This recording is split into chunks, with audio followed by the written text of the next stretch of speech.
রামনগর ১ নম্বর ব্লকের প্রতিমা ২ নম্বর গ্রাম পঞ্চায়েতের প্রধান সুশান্ত পাত্রকে শোকজ করা হয়েছে বলে তৃণমূল কংগ্রেস সূত্রের খবর।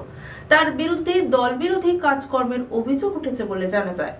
রামনগরের ভূমিপুত্র প্রতিমা ২ নম্বর গ্রাম পঞ্চায়েতের প্রধান এবং দীঘা শঙ্করপুর হোটেলিয়ার্স অ্যাসোসিয়েশনের সভাপতি তথা দীঘার এক দাপুটে তৃণমূল নেতা সুশান্ত পাত্র সম্প্রতি এক সাংবাদিক বৈঠকে স্পষ্ট ভাষায় জানিয়ে দিলেন, তার বিরুদ্ধে অপপ্রচার চললে তিনি আইনি পথে হাঁটতে বাধ্য হবেন।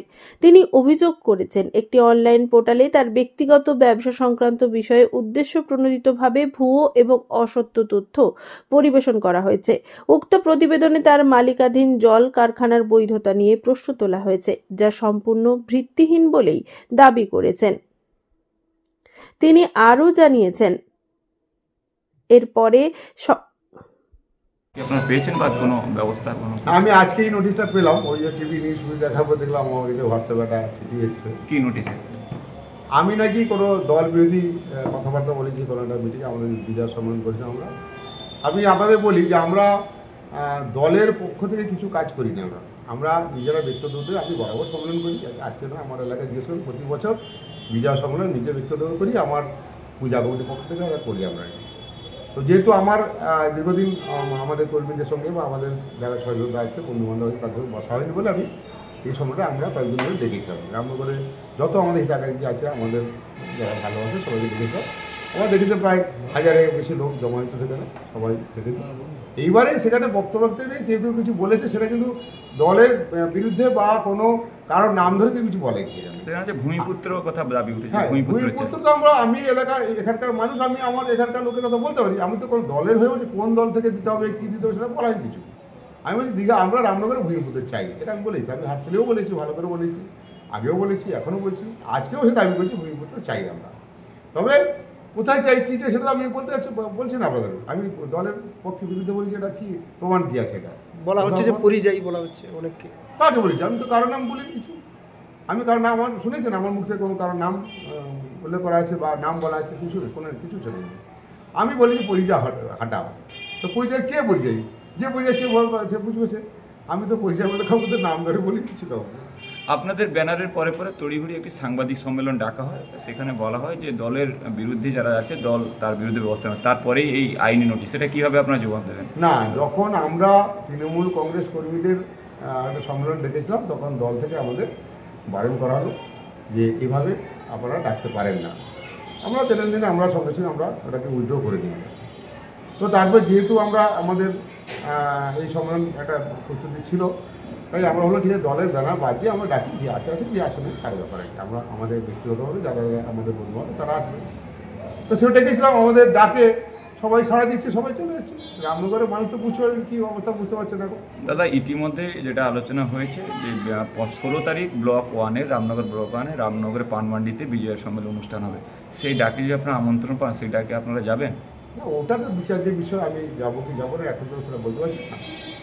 আমাদের যখন শোকজ হয়েছে আমরা উত্তর দিই, তার কি প্রত্যুত্তর আসে দেখা যায়, তারপরে ভাববো আমরা যাবো কি যাবো। তারা বলেছেন সেদিনকে আমরা সবাইকে আমন্ত্রণ জানাবো এবং সবাইকে এক হয়ে চলার বার্তা তারা দেওয়ার জানিয়েছেন ওদিকে বৈঠকে। না, সবাইকে যদি এবার আমি দলের কথা বলি, সবাই যদি বলা মানে কি, আমরা 98 সাল থেকে তৃণমূল কংগ্রেস করছি, 88 সাল থেকে আমি দল করে আসছি, ডানপন্থী দল করে আসছি। আর দীঘাতে যে সিপিএমের যে হারমাদদের তাণ্ডব, দীঘাতে যে মানুষের উপর অত্যাচার, এটা তো আমি সহ্য করতে পারিনি। এলাকার ভূমিপুত্র হিসাবে আমি সহ্য করতে পারিনি।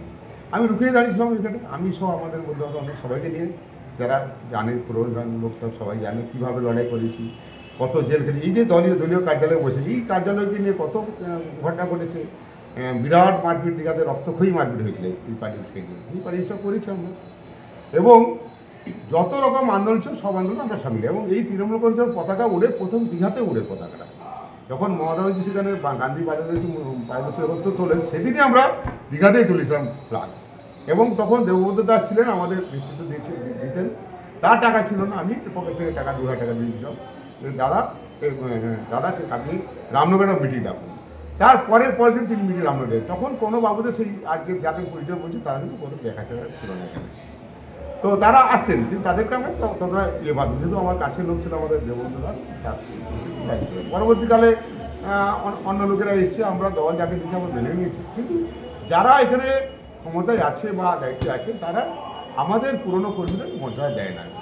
পঞ্চায়েত নির্বাচনে আমাদের যে ঘটনা ঘটেছিল, আমাদের অঞ্চল কমিটি রয়েছে, সেখানে আমরা ওখানে যা সিদ্ধান্ত হয় আমাদের কমিটির সিদ্ধান্ত নেয়, আমরা ব্যক্তিগত কোনো সিদ্ধান্ত দিই না, সব আলোচনা করে ওরা সিদ্ধান্ত। আমার রেজলিউশনের খাতা আছে, খাতাটা বার করো।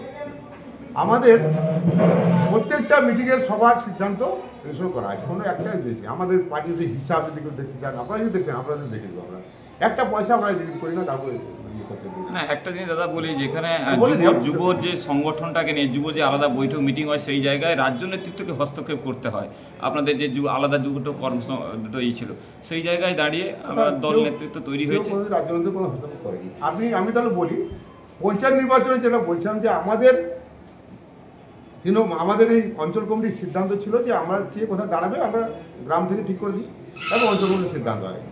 এই সিদ্ধান্তটা আমাদের এখানকার নেতৃত্ব মানে রামনগর নেতৃত্ব মানেনি। না মানা ফল পরিণতি আপনি দিয়েছেন, 3টা সিট আমার হাতছাড়া হয়েছে। যে 3টা সিটে তারা মানে সেই 3টা সিটে হাতছাড়া হয়েছে, বাকি আমাদের 13 সিট আমরা জিতে গেছি। তো সেখানে আমাকে প্রধান করা হবে না বলে বহু ষড়যন্ত্র হয়েছে, চক্রান্ত। কিন্তু আমাদের মেম্বাররা কোনো কথা কারো শোনেনি, কারণ কর্ণপাত করেন। আমার অঞ্চল কমিটির সিদ্ধান্ত। সেখানে তারা অভিযোগ উঠেছিল আপনি বিজেপির সঙ্গে যোগাযোগ করে নাকি বিকল্প প্রার্থী দাঁড় করিয়েছিলেন। আপনাদের দলের লোক অভিযোগ করেছিল যে বিজেপির সঙ্গে গোপন আঘাত করে। যারা অকর্মণ্য, যারা কিছু করে না, যারা দল, যাদের কোনো জনসংযোগ নেই, যাদের মানুষের ইয়ে নেই, মানে ভালোবাসা নেই, যাদের গ্রহণযোগ্যতা নেই, তারা এইসব কথা বলছে। আমরা তো এখনও, আমি তো কদিন আগে সম্মেলন করেছি, আমাদের দলের ব্যানার ছাড়া সম্মেলন করেছে। তাহলে এত লোক কী করে চলে যাবো আমাদের তাকে? যদি আমাদের কিছু নেই, আমাদের কথা না কেউ না শোনে, তাহলে লোক ভোট দেয় কেন? যত নির্বাচন আমি যাই, যে কোনো প্রোগ্রাম হলো আমরা ডাকবো, দেখবেন কত লোক হয়, আবার ডাকবো কত লোক দেবে। যদি উচ্চ নেতৃত্ব যদি আপনাদের একসঙ্গে চলার বার্তা দেয়, যেটা বারবার উঠে আসছে, অখিল গোষ্ঠী বনাম উত্তম গোষ্ঠী, যদি একসঙ্গে চলার বার্তা দেয় উচ্চ নেতৃত্ব, তখন কি আপনারা নিয়ম মেনে চলবেন? গোষ্ঠী নয়, আমাদের কোনো গোষ্ঠী ব্যাপার নেই। আমাদের দল একটা বড় দল, তার মধ্যে মতানৈক্য থাকতে পারে, কিন্তু মতানৈক্য মেটানোর দায়িত্ব কার? সেই রাজ্য নেতৃত্ব বা জেলা নেতৃত্ব। কিন্তু তারা আজও তো হতেও করেননি কেন? আজকে যে ঘটনা ঘটলো বা আজকে শোকজনী যারা করছেন, তারা কি আমাদের জিজ্ঞেস করেছেন যে কেন তোমরা এটা করলে? এসে বসেছেন? বসেনি কেউ। বলছি, দলীয় শৃঙ্খলা রুখতে কি এই পদক্ষেপ বলে মনে করছেন? ওটা দল জানে, দলের বিষয় আমি জানি না। আমাদের শোকজ করেছেন, আমরা উত্তর দিব, আমাদের যা উত্তর দেওয়ার কিছু দিব। দল যেটা ভাববে সেটা করবে। আমি এটা কথা বলে আপনাদের সঙ্গে বলি যে দল বিরোধী কোনো কাজ করেছে বলে মনে হয়নি।